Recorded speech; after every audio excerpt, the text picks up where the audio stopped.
Aku selalu percaya bahwa cinta adalah tentang saling mencukupi dalam kekurangan. Namun, saat aku harus menghitung butiran beras agar cukup untuk seminggu, sementara ibu mertuaku memamerkan kunci mobil baru di depan wajahku, aku sadar, bukan uang yang kami tidak punya, tapi kejujuran.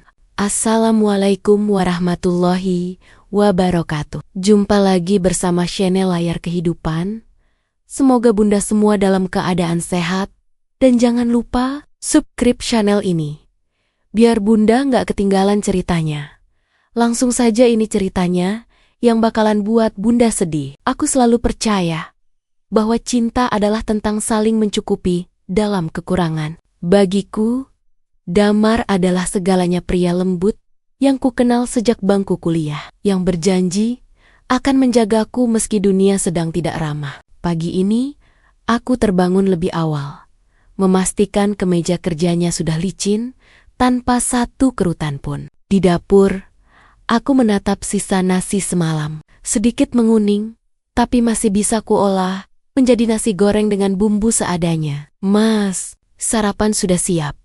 Panggilku lembut saat melihatnya rapi dengan tas kantornya.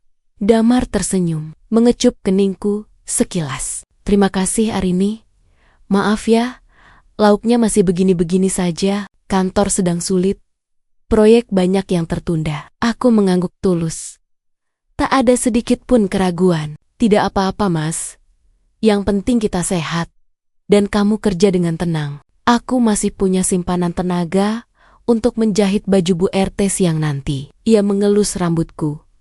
Tatapannya terlihat penuh haru. Di mataku, Damar adalah pahlawan yang sedang berjuang di medan perang ekonomi. Dan aku adalah benteng pertahanannya yang paling setia.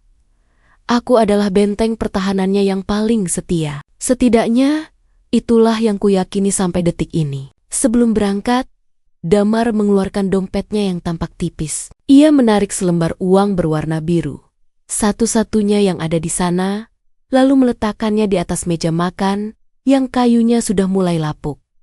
Arini, ini untuk seminggu ke depan ya. Tolong diatur cukup-cukupkan. Aku benar-benar harus menghemat untuk ongkos bensin dan makan siang di kantor. Ucapnya dengan suara parau, seolah ia sangat merasa bersalah. Rp50.000 untuk 7 hari. Aku menelan ludah, menghitung cepat dalam kepala. Beras, sayur mayur, sabun cuci. Angka itu nyaris mustahil. Namun, melihat wajah lelahnya, aku hanya bisa tersenyum kecil dan melipat uang itu ke dalam saku dasterku. Iya mas, jangan khawatir. Aku akan putar otak. Kamu hati-hati di jalan ya. Saat motor tuanya menderu menjauh, aku terduduk di kursi makan. Aku mulai memilah mana yang lebih penting. Membeli telur atau membeli sabun mandi yang sudah habis. Aku tidak mengeluh. Karena bagiku, inilah arti sebuah pengabdian. Aku tidak mengeluh. Karena bagiku, inilah arti sebuah pengabdian yang kelak akan berbuah manis. Sore itu, ibu mertuaku datang berkunjung. Ia duduk di ruang tamu sambil mengipasi lehernya dengan tangan. Mengeluh tentang cuaca yang panas. Dan betapa lelahnya ia harus naik angkutan umum kemana-mana. Arini, Damar itu anak yang berbakti. Dia selalu bilang ingin membahagiakan ibu.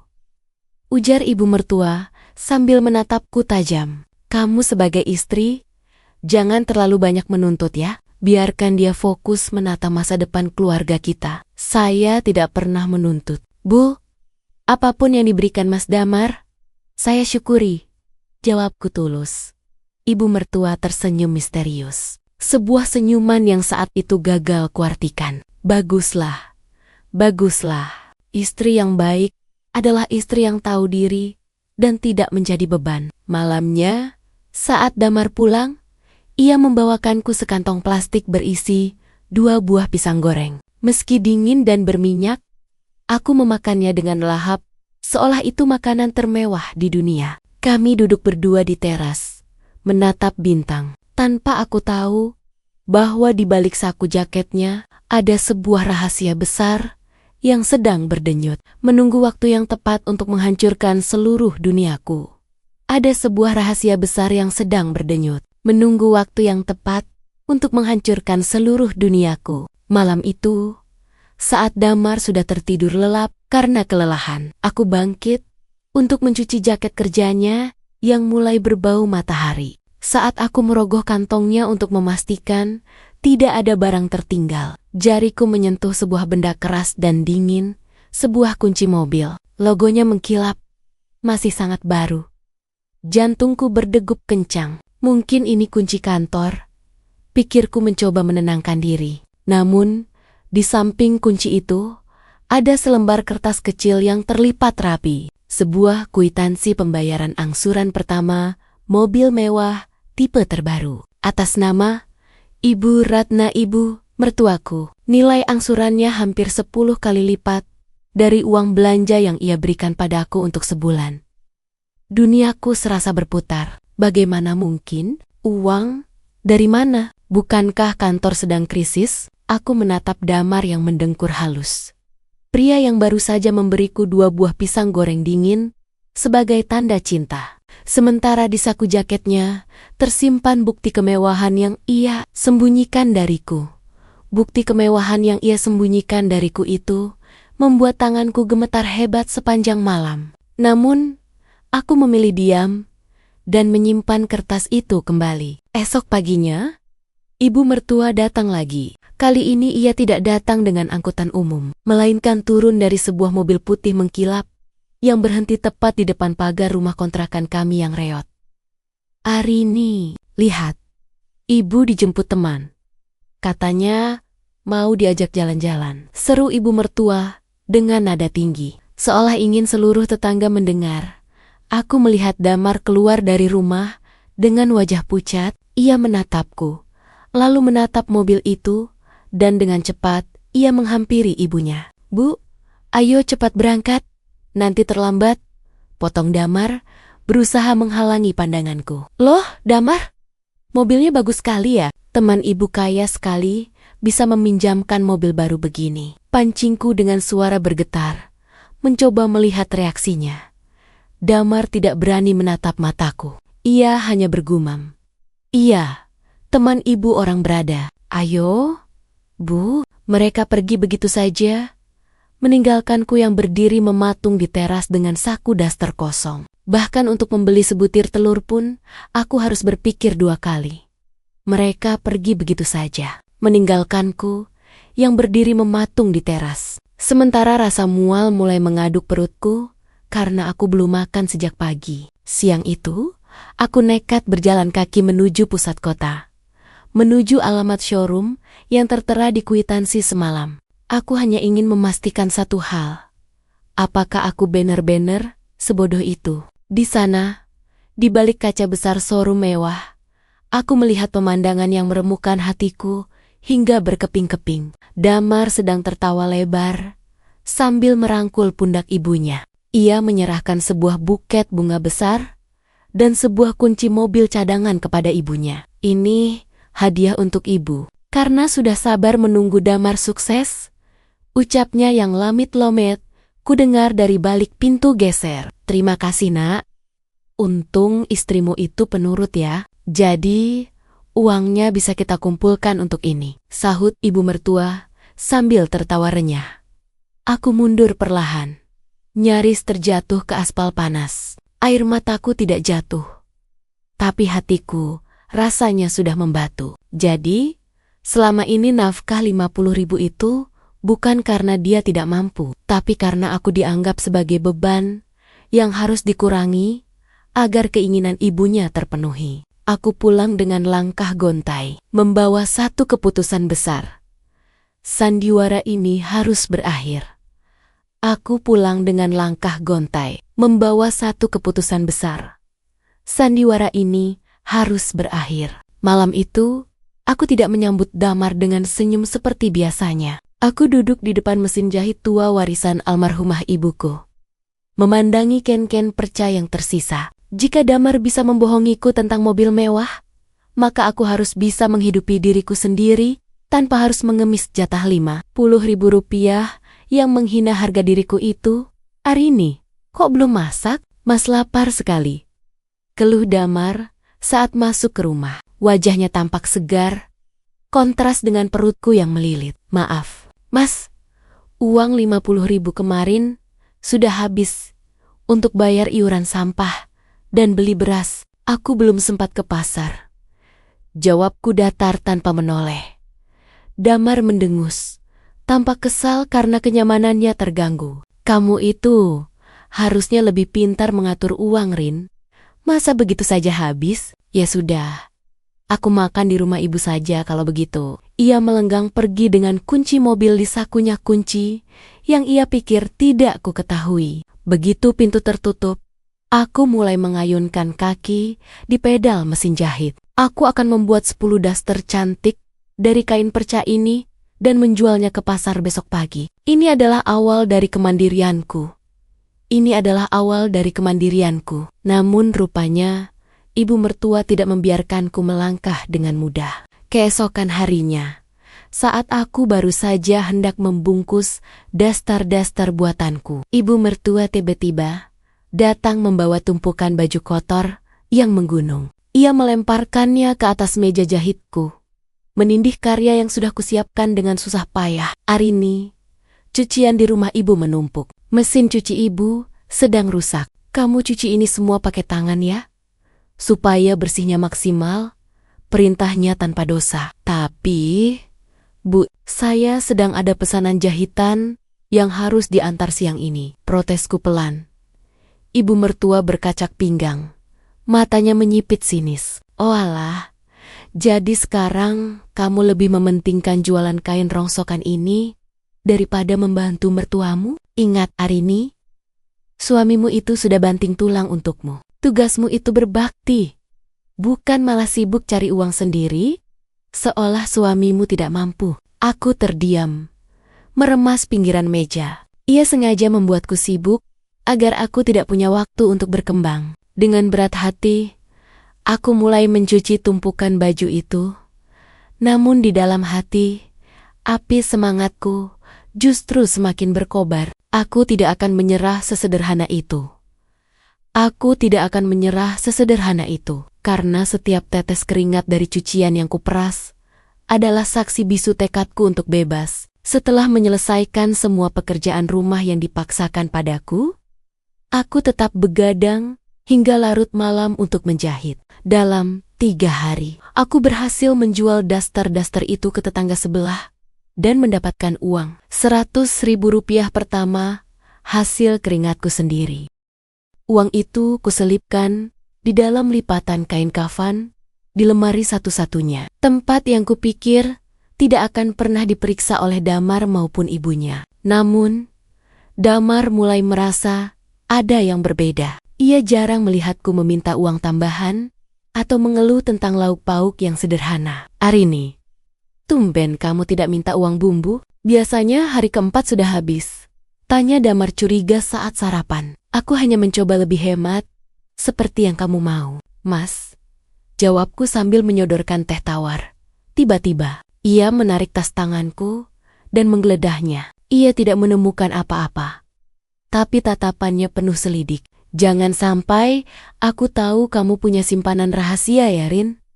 Sebagai istri, kamu harus terbuka soal keuangan padaku. Itu kunci keberkahan rumah tangga. Aku hanya bisa membatin. Betapa lucunya, ia bicara soal keterbukaan, sementara ia menyembunyikan sebuah mobil di rumah ibunya.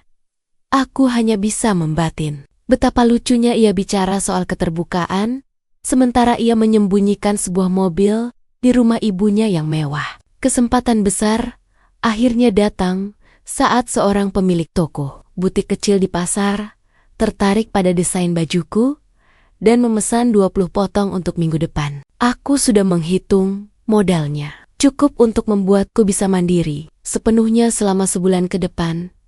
Aku membeli bahan-bahan kain terbaik dengan uang tabungan rahasiaku. Namun, saat aku kembali dari pasar dengan membawa gulungan kain, aku mendapati rumah dalam keadaan berantakan, kamarku diacak-acak.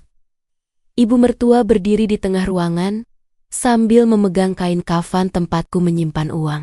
Wajahnya merah padam karena amarah. Di sampingnya, Damar berdiri dengan tangan bersedekap, menatapku seolah aku adalah seorang pencuri besar. Jadi, ini kelakuanmu di belakang suamimu? Menabung diam-diam. Dari mana uang ini?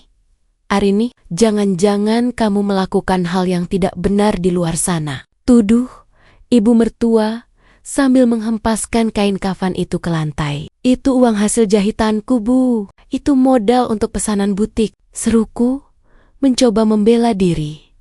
Tanpa berkata apa-apa, Damar mengambil seluruh uang itu dan memasukkannya ke dompetnya. Modal apa? Apa?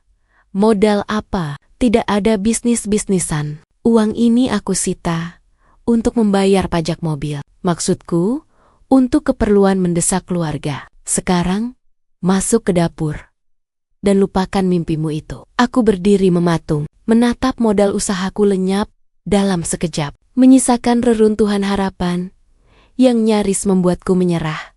Menatap modal usahaku lenyap dalam sekejap, menyisakan reruntuhan harapan yang nyaris membuatku menyerah.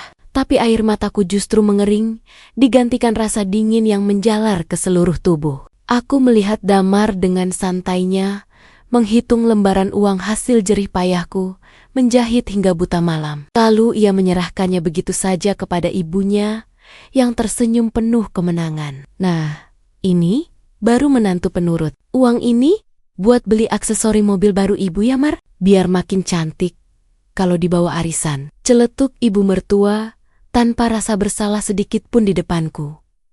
Aku hanya bisa terdiam di ambang pintu kamar yang berantakan. Tidak ada kata-kata pembelaan yang keluar dari mulut Damar. Ia seolah buta pada fakta bahwa istrinya sendiri sering melewatkan makan siang agar uang 50.000 itu cukup untuk seleranya yang tinggi. Malam itu, aku tidak tidur. Aku menatap lenggit-lenggit kamar yang bocor, menyadari bahwa di rumah ini aku bukan lagi seorang istri, melainkan mesin pencetak uang yang tidak boleh memiliki mimpinya sendiri. Aku bukan lagi seorang istri, melainkan mesin pencetak uang yang tidak boleh memiliki mimpinya sendiri. Dan kenyataan itu menjadi semakin pahit saat Damar menyodorkan selembar map biru ke hadapanku. Sore itu, ia pulang dengan wajah yang dibuat-buat sedih, duduk di sampingku, sambil memegang tanganku yang masih kasar karena bekas cucian. Rin, kantor benar-benar di ujung tanduk. Aku butuh bantuanmu. Tolong tanda tangani ini. Ini hanya berkas jaminan kecil untuk pinjaman modal kantorku. Bujuknya dengan suara lembut yang dulu selalu meluluhkan hatiku. Aku membaca sekilas berkas itu. Jantungku hampir copot. Itu bukan berkas kantor, melainkan pinjaman atas namaku dengan jaminan rumah peninggalan orang tuaku yang satu-satunya aku miliki. Mas, ini rumah ibu dan bapak. Kenapa namaku yang jadi peminjam? Dan untuk apa uang sebanyak ini? Tanyaku dengan suara bergetar. Jangan banyak tanya, Arini. Ini demi masa depan kita juga. Apa kamu mau kita terus-terusan susah begini? Bentaknya mendadak berubah menjadi monster yang tidak kukenali. Di saat itulah aku tahu, ia ingin menguras habis apa yang tersisa dariku demi ambisinya menyenangkan ibunya. Di saat itulah aku tahu, ia ingin menguras habis apa yang tersisa dariku demi ambisinya menyenangkan ibunya. Namun aku menolak untuk membubuhkan tanda tangan itu, meski ia mengancam akan meninggalkanku. Penolakanku berbuntut panjang. Ibu mertua datang setiap jam, menyindirku sebagai istri pembawa sial yang menghambat kesuksesan anak laki-lakinya. Tekanan itu semakin berat saat pemilik butik yang memesan bajuku menagih janji. Karena modal jahitanku sudah disita Damar, aku tidak bisa menyelesaikan pesanan itu. Aku kehilangan kepercayaan dari satu-satunya orang yang memberiku kesempatan untuk bangkit. Maaf, Arini.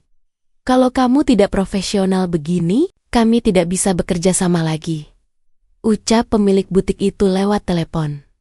Dunia seolah runtuh. Modal hilang, pekerjaan hilang, dan rumahku pun diincar oleh suamiku sendiri. Aku berdiri di dapur, menatap botol air mineral kosong, menyadari bahwa aku sudah benar-benar kehilangan segalanya kecuali satu hal. Nyali yang tersisa di sudut hati yang paling dalam. Aku sudah benar-benar kehilangan segalanya, kecuali satu hal. Nyali yang tersisa di sudut hati yang paling dalam, yang akhirnya membimbingku pada sebuah keputusan paling sulit dalam hidupku. Malam itu, saat Damar dan ibunya sedang asik merayakan bulan madu mereka dengan mobil baru di restoran mewah tanpa mengajakku. Tentu saja aku mengemasi barang-barangku. Bukan barang mewah, hanya mesin jahit tua dan beberapa potong baju. Aku menatap sertifikat rumah orang tuaku yang berhasil kuselamatkan dari laci kerja. Damar, ini adalah titik baliknya. Aku dihadapkan pada dua pilihan. Tetap di sini sebagai pelayan yang dihina dan dikuras habis hartanya, atau pergi keluar sana tanpa sepeser pun uang, menghadapi ketidakpastian dunia. Namun dengan kepala tegak, dengan tangan gemetar, aku menuliskan secarik surat di atas meja makan.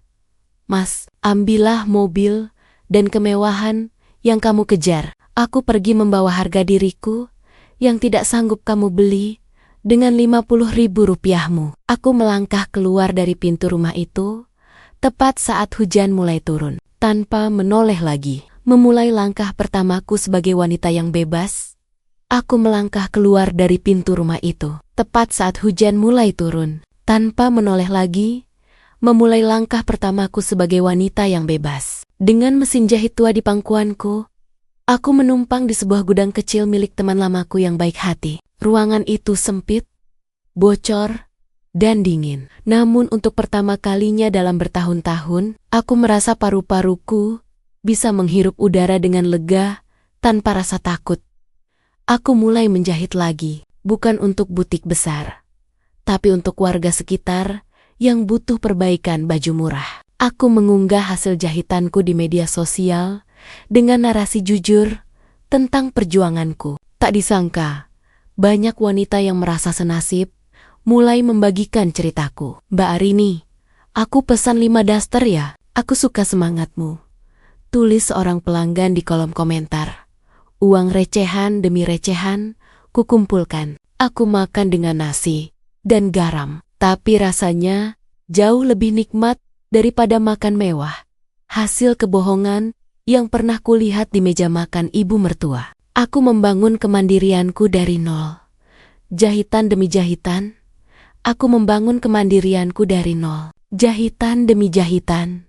Hingga suatu sore, ketenangan itu terusik oleh suara deru mobil yang sangat kukenal berhenti di depan gudang tempatku bekerja. Itu Damar.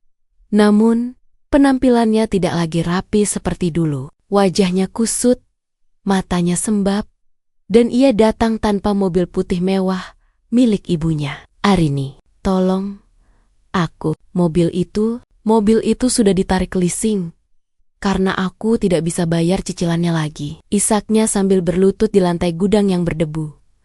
Ia menceritakan bahwa setelah aku pergi, rumah tangganya dengan ibunya menjadi kacau. Tanpa kemampuanku mengatur uang yang terbatas. Uang gajinya habis tak bersisa, hanya untuk gaya hidup ibunya yang menuntut kemewahan. Kini, mereka terlilit utang di mana-mana. Aku menyesal, Rin.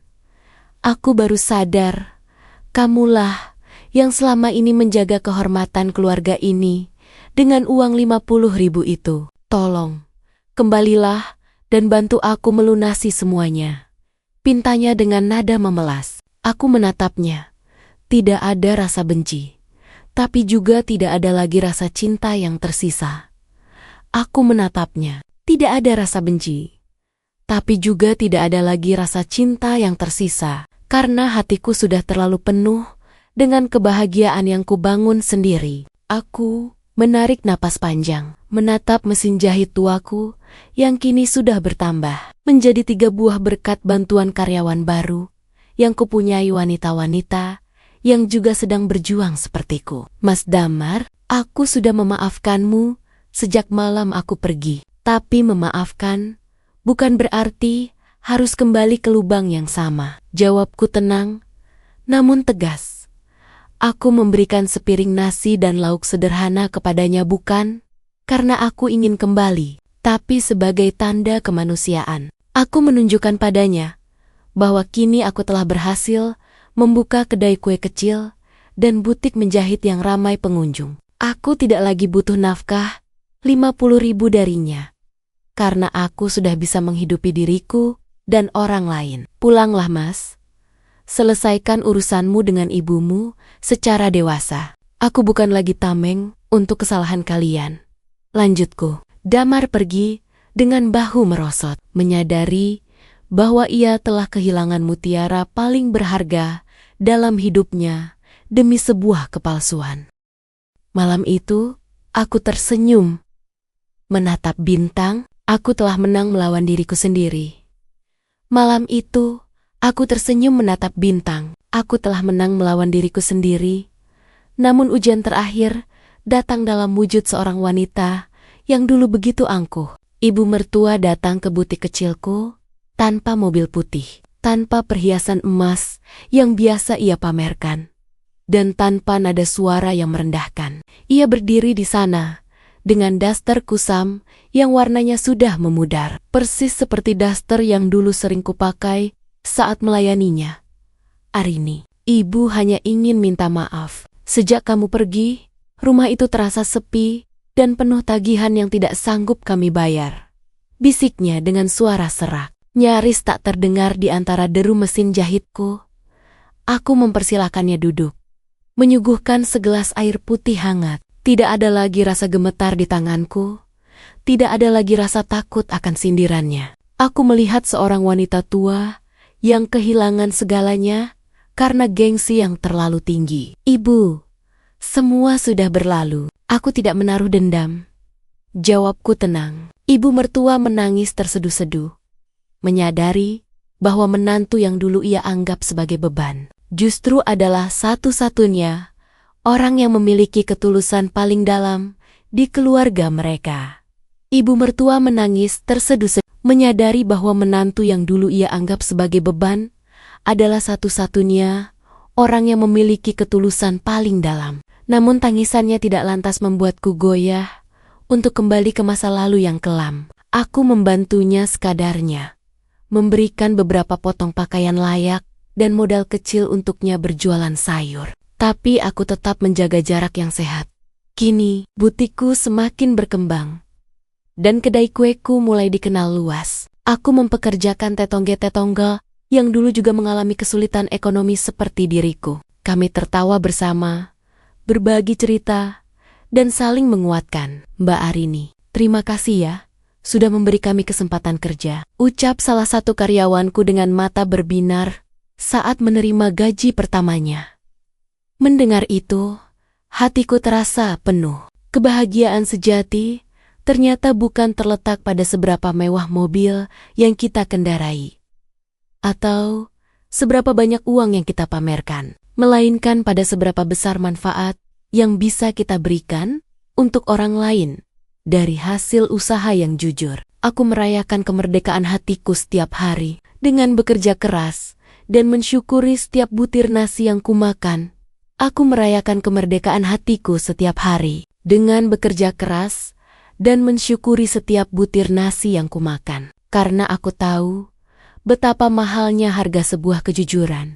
Kini, setiap kali aku melihat uang Rp50.000, aku tidak lagi merasa sedih atau terhina. Bagiku, lembaran biru itu adalah simbol perjuangan yang mengingatkanku pada titik terendah dalam hidupku.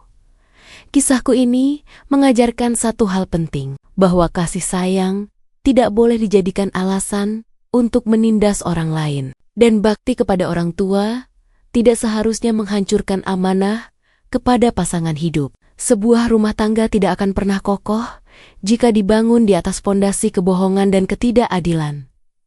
Aku, Arini, kini berdiri tegak sebagai wanita mandiri yang tidak lagi bisa didefinisikan oleh angka di dalam dompet suaminya. Kepada siapapun yang sedang berjuang dalam kesempitan, percayalah bahwa selama kita memiliki nyali untuk jujur pada diri sendiri dan kemauan untuk berusaha, pintu keluar akan selalu ada. Hidup mungkin pernah memberiku 50.000 untuk seminggu, tapi Tuhan memberiku kekuatan yang tak terhingga untuk selamanya.